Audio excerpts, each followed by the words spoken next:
সম্পর্কে আমরা আলোচনা করেছি। আজকে আমাদের পর্ব হচ্ছে 3। আজকে অধ্যায় থেকে আমরা শিখবো হচ্ছে পর্ব হচ্ছে পার্ট 1, পার্ট 7 থেকে 10, পেজ নাম্বার হচ্ছে তোমার 33 থেকে 36 পেজ।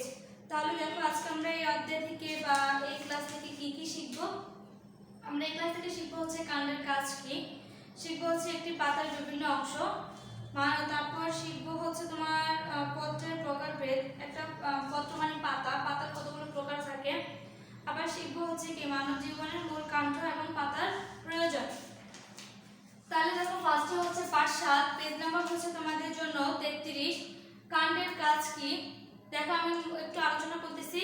গাছের কাণ্ড কি, আমরা গত দুইটা ক্লাসে কাণ্ড কি, কাণ্ড শাখা এগুলো কি আমরা একটু আলোচনা করেছি। কাণ্ড নরম প্লাস শক্ত এগুলো সম্পর্কে কি আমরা একটু আলোচনা করেছি। আজকে কাণ্ডের কাজগুলো কি দেখো, কাণ্ড পাতা ফুল এবং ফল এবং শাখা প্রশাখা ভার বহন করে। ঠিক আছে, কাণ্ড শাখা প্রশাখার পতাকাকে আলো দিকে তুলে ধরতে কি সহায়তা করে। একটা গাছের কাণ্ড তোমার যত উপরে যাবে কাণ্ডটা শাখা প্রশাখাগুলো পাতাগুলো কি যেদিকে আলো পড়তেছে বা যেদিকে তোমার আলোটা পড়বে সেদিকে কি পাতাগুলো কি করতেছে তোমার বহন করতেছে।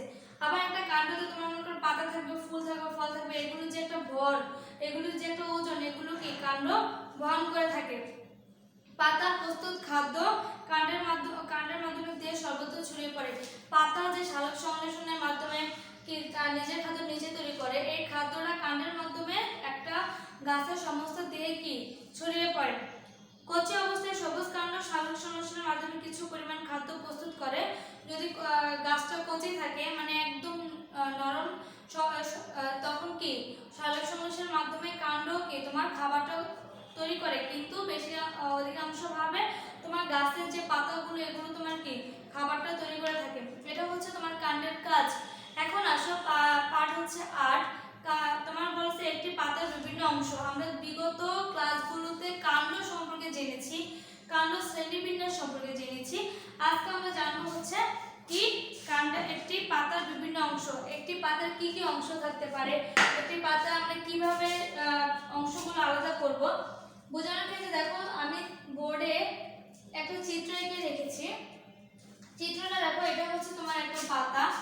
এই পাতার কিছু বিভিন্ন অংশগুলো আমি কি করেছি বিশ্লেষণ করেছি, বা একটা পাতাকে যখন আমি বিশ্লেষণ করে আমরা কি কি পেয়েছি দেখো, আমরা পেয়েছি হচ্ছে পত্র শীর্ষ, ঠিক আছে, শেষ, তারপর পত্র কিনারা পেয়েছি, ফলক মূল পেয়েছি, পেয়েছি হচ্ছে কি কাঙ্ক্ষিত মূলক পেয়েছি, পত্র মূল পেয়েছি, উপপত্র পেয়েছি, বৃন্ত পেয়েছি এবং কি শিরা পেয়েছি। তার মানে আমি একটা পাতাকে যখন আমি আলোচনা করব বা একটা পাতাকে নিয়ে যখন আমি বিশ্লেষণ করব, একটা পাতা থেকে আমি কয়টা অংশ পেয়েছি, মোট 8টা অংশ আমি কি পেয়ে থাকবো। তোমরা যে কোনো একটা পাতা যদি তোমরা নাও সহজভাবে, তখন কি তুমি পাতাগুলোকে আলাদা করতে পারবে। দেখো যখন আমার একটা ডাল পাতাটা যখন আমি নিব, পাতার এরকম একটা ভোঁটা থাকে, ঠিক আছে, ধরো একটা পাতাটাকে যখন আমি ছিঁড়বো বা একটা গাছ থেকে, তখন কি পাতার এরকম একটা ভোঁটা থাকে, এটা হচ্ছে তোমার পত্রমূলক। এই যে ভোঁটাটা থাকবে, এই দেখো, এই যে কাঙ্ক্ষিত মূলক হচ্ছে এই যে এখানে যেন একটা ভোঁটার মতো থাকে বা একটা নির্দিষ্ট স্থান থাকে, এটা হচ্ছে আমার পত্রমূলক। আর পত্রমূলটা হচ্ছে ধরো তোমার একটা গাছ, ঠিক আছে, এই গাছটা এখান থেকে যখন আমি নিব, এটা হচ্ছে আমার কি কাঙ্ক্ষিত মূলক। আর এই যে আমার কাণ্ড থেকে বা আমার শাখা প্রশাখা থেকে যে পাতাটা আমার বের হচ্ছে, ঠিক আছে, যে পাতাটা আমার বের হচ্ছে, এটা হচ্ছে আমার কি মনে করো এই যে এখানটা হচ্ছে আমার কি পত্রমূল, আর এই পাতার যে অংশটুকু এটা হচ্ছে কি আমার কাঙ্ক্ষিত মূলক, মানে এখান থেকে আমার পাতাটা কি হচ্ছে বৃদ্ধি পাচ্ছে। এখন দেখো ফলক, দেখো এই যে আমরা যে ফলকটা করেছি, মানে দেখো একটা ফলক বলতে তোমাকে একটা আর্ট, ঠিক আছে, তার মানে আমার পাতাটা কিভাবে আছে, তার মানে দেখো আমার পাতাটা বিভিন্নভাবে ঢেউভাবে আছে বা বিভিন্নভাবে কিনারা আছে, এটা হচ্ছে আমার জন্য একটা ফলক, ঠিক আছে, পাতাটা এই আকৃতিতে আছে, তার মানে এটা হচ্ছে আমার জন্য একটা ফলক। দেখো এই যে আমি এঁকেছি যে পাতার যে রাউন্ডটা বা পাতার যে বাইরের শেপটা, এটা হচ্ছে আমাদের জন্য কি ফলক মূল, মানে এটা হচ্ছে আমার কি একটা মূল ফলক। এই কাঠামো তৈরি করে কি আমার পাতাটা দেখো ফুল পাতাটা কিন্তু একই কাঠামো কি গঠিত হয়েছে। তারপর দেখো তোমাকে আছে পত্র কিনারা। পত্র কিনারা বলতে তোমাকে বোঝানোর মতো আমি বুঝিয়েছি। আমি পত্র ফলকটা আঁকবো বা পত্রটা যখন আমি আঁকার পরে এই পাতাটা যখন আমি আঁকবো, দেখো পাতার একটা থাকে, ঠিক আছে। এটা হচ্ছে আমার কি কিনারা, বা এই দেখো কর্নারটা, এই যে এখানে যে একটা কোণের মতো সৃষ্টি হয়েছে, এই কর্নারটা হচ্ছে তোমার কি পত্র কিনারা। আর পত্র শীর্ষ দেখো একদম আমার পাতাটা শুরু থেকে শেষ পর্যন্ত, এই যে এখানে যে আমার একদম পুরো চৌকো বা কোণাকার আকারে যে আমার পত্রটা শেষ হয়েছে, এটাকে পত্র শীর্ষ বলা হয়। এবং শিরাটা দেখো, আমরা যখন একটা পাতাকে যখন দেখব, সচরাচর ভাবে যখন তুমি একটা পাতা দেখবা পাতার মাঝখানে অনেকগুলো খোপ খোপ আঁক আছে, বা এরকম দাগগুলো আছে, ঠিক আছে, এটাকে বলা হয় শিরা, ঠিক আছে। আর এটা হচ্ছে তোমার বৃত্ত, এবং একটা গাছকে একটা পত্রকে যখন ছোট আকারে কোনো কিছু থাকে সেটা হচ্ছে কি উপপত্র, মানে কি তোমার পত্রটা আর একটা পাতা কি তৈরি হবে। তাহলে এটা হচ্ছে তোমার কি একটা পাতার বিভিন্ন অংশ। তোমরা যদি বাসার মধ্যে তোমরা যে কোনো পাতা, কাঁঠাল গাছের পাতা বলো, আম গাছ বলো, যে কোনো একটা গাছের পাতা নিয়ে তুমি যদি বিশ্লেষণ করো, দেখবে সেম এই অংশগুলোই তুমি কি ফিরে পাচ্ছ। তার মানে আমরা পাতার বিভিন্ন অংশ সম্পর্কে কি একটু জেনেছি। এখন আসো আমরা জানবো হচ্ছে পাতার শ্রেণী বিভাগ, ঠিক আছে। এক এক ধরনের পাতা, আমরা যেমন কাণ্ডের শ্রেণী বিভাগ জেনেছি, একটা কাণ্ড শক্ত এবং কিছু কাণ্ড নরম, এবং কাণ্ডের কাজগুলো কি কি, ঠিক আছে। এবং শিকড়ের আমরা শ্রেণীবিন্যাস জেনেছি, যে গুচ্ছ শিকড়, মূল শিকড়, এগুলো শ্রেণীবিন্যাস জেনেছি। ঠিক তেমনি তোমার পাতারও কি একটা শ্রেণীবিন্যাস আছে। আমাদের দৈনন্দিন জীবনে আমরা যেসব গাছগুলো দেখে থাকি, বা আমাদের নিত্য প্রয়োজনের জন্য আমরা যেসব গাছগুলো দেখে থাকি, এগুলোর পাতাগুলো কি বিভিন্ন শ্রেণীবিন্যাস আকারে কি হয়ে থাকে। দেখো তাহলে আমরা পাঠ নাম্বার হচ্ছে তোমার 9, ঠিক আছে, পাঠ হচ্ছে 9, তোমার পেজ নাম্বার হচ্ছে তোমার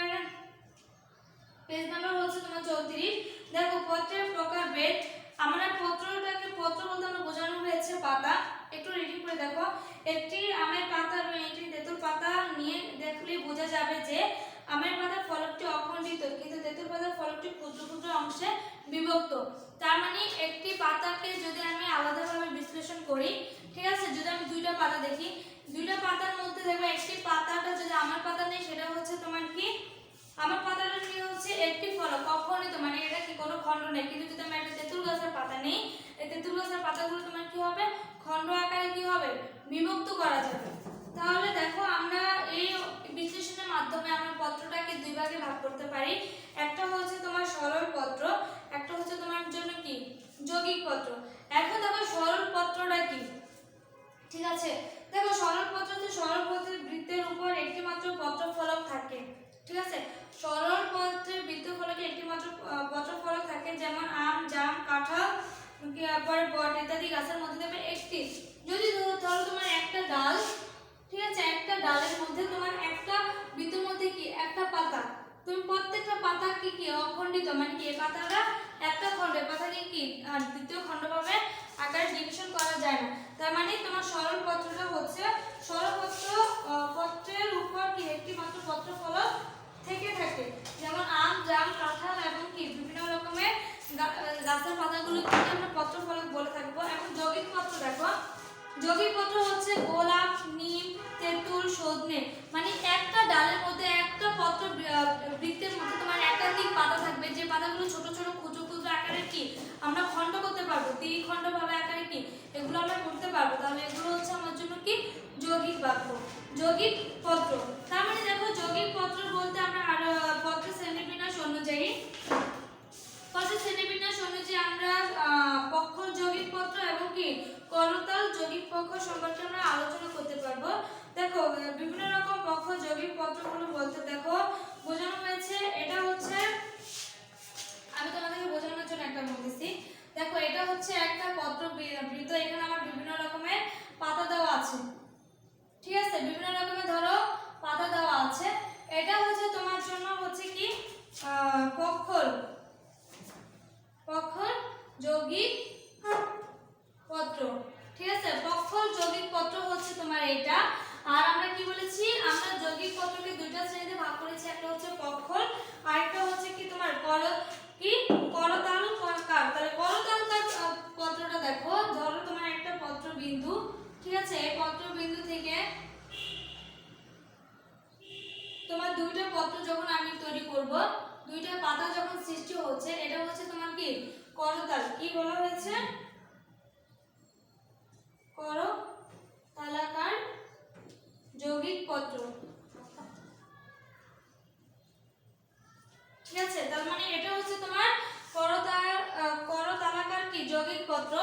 আর আমার প্রখর যৌগিক পত্রটা আমি আবার একটু দেখাচ্ছি। প্রখর যৌগিক পত্রটা হচ্ছে তোমার একটা বিন্দুতে তোমার কি অনেকগুলো পাতা একসাথে থাকবে।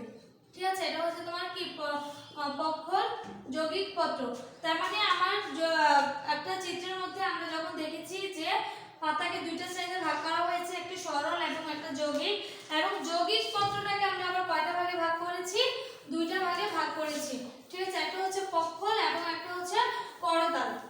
এখন আসো তোমাদের মানব জীবনের মূল কাণ্ড এবং পাতার প্রয়োজনীয়তা, মানে আমাদের জীবনের জন্য আমরা কি কি ভাবে আমরা পাতা কাণ্ড এবং ইয়া থেকে কি তার উপকার লাভ করতে পারি। দেখো আমরা উদ্ভিদের উপর পার্ট নাম্বার হচ্ছে 10, পেজ নাম্বার হচ্ছে তোমাদের 35। ঠিক আছে, দেখো মানব জীবনের মূল কাণ্ড এবং পাতার প্রয়োজনীয়তা। কাণ্ডের ব্যবহার দেখো আমাদের মূলের ব্যবহার, মূল, গাজর, শালগম আমরা সবজি হিসাবে কি অনেক উদ্ভিদের মূলগুলো কি সবজি হিসাবে ব্যবহার করে থাকি। তার মধ্যে হচ্ছে যেমন গাজর, শালগম, ঠিক আছে, মূলা, এগুলো কিন্তু আমরা আমাদের এক একটা উদ্ভিদের মূল, কিন্তু এগুলো আমরা সবজি হিসাবেও ব্যবহার করে থাকি। তারপর দেখো কাণ্ডের ব্যবহার, আমরা কি কাণ্ডগুলোকে আমরা কি কি ভাবে ব্যবহার করতে পারি।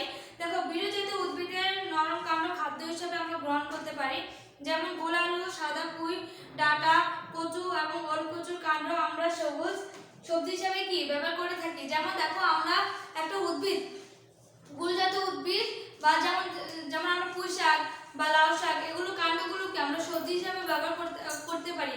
ঠিক আছে, তার মধ্যে আবার দেখো হচ্ছে পাতার ব্যবহার। পাতার ব্যবহারটা আমরা কি কাণ্ডটা আমরা সবজি হিসাবে ব্যবহার করতে পারলো কি আমরা পাতাটা সবজি হিসাবে ব্যবহার করতে পারি।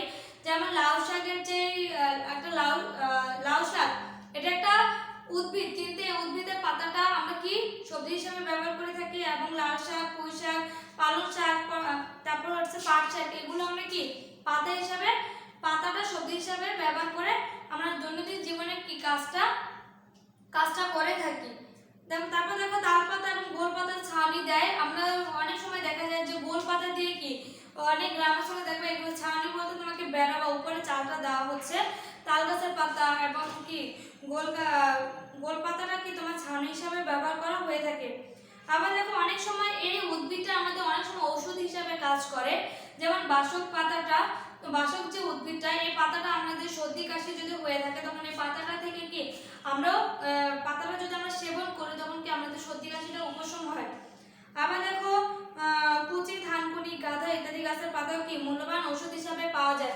তোমরা গাঁদা গাছের পাতাটা যদি তোমার কোথাও কেটে যায় বা কোথাও ছিলে যায়, তখন ওই গাঁদা ফুলের গাছের পাতাটা যদি তুমি থেতলে ওই রসটা যদি তুমি ওই কাটা স্থানে দাও, তখন কি তোমার ওই কাটা স্থানের অ্যান্টিবায়োটিক হিসাবে কাজ করবে। ঠিক আছে, তাহলে শিক্ষার্থীরা দেখো আজকে তোমাদের সাথে আলোচনা করা হয়েছে কাণ্ডের কাজ, তারপর পাতার বিভিন্ন অংশ, পাতার শ্রেণীবিন্যাস, এবং করা হয়েছে মানব জীবনের মূল কাণ্ড এবং পাতার প্রয়োজনীয়তা। ঠিক আছে, নেক্সট তোমরা এই পর্যন্ত তোমরা যতগুলো ক্লাস হয়েছে আজকে নিয়ে 3টে অধ্যায় ক্লাসগুলো হয়েছে, তোমরা বাসায় পরপর 3টা ক্লাস একসাথে দেখবে, এবং কোনো টপিক যদি না বুঝো তাহলে অবশ্যই কমেন্ট বক্সে কমেন্টস করে জানাবে। আমি চেষ্টা করবো তোমাদের কি প্রশ্নগুলো সলভ করার জন্য।